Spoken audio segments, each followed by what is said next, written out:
Inspiration chassidique du jour 29 Tevet.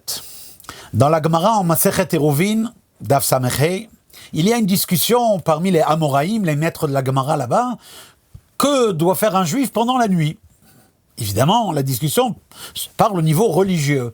Quelle est la manière idéale d'avoir un déroulement d'une journée?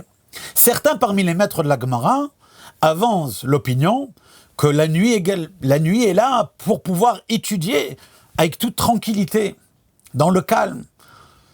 Mais là-bas, dans la Gemara, il y a l'opinion de Rav Nachman bar Yitzchak, qui n'est pas d'accord.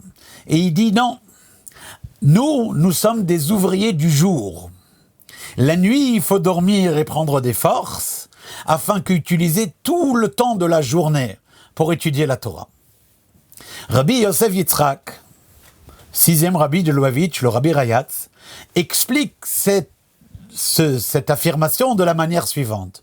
Nous sommes des ouvriers du jour. Notre travail est de diffuser la lumière, d'éclairer les choses, non pas de s'adonner activement à chasser l'obscurité, mais tout simplement à diffuser la lumière. Et automatiquement, l'obscurité s'en trouvera chassée. On sait d'ailleurs que cette approche-là, c'est l'approche de Lubavitch, c'est l'approche que les Rebbeim nous ont enseignée.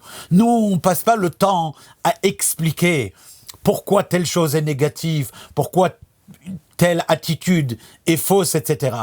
Non, on passe le temps à dire, fais une mitzvah, étudie chassidut, allume des bougies de Shabbat, mets tes filines, fais Avat Israël, diffuse de la lumière. La lumière chassera automatiquement l'obscurité. Cette lumière-là, il faut d'abord la diffuser à l'intérieur de soi-même. Il faut savoir où est-ce qu'on en est dans notre vie. Il ne faut pas se leurrer. Il faut avoir une vue très très claire de notre situation à Avodat Hashem et continuellement chercher à augmenter de la lumière et des bonnes choses.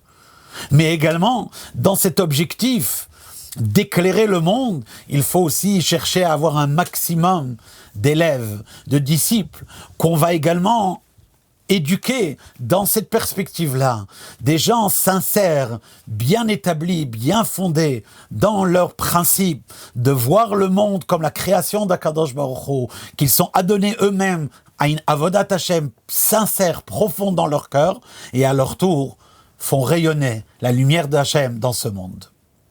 Kol Tov.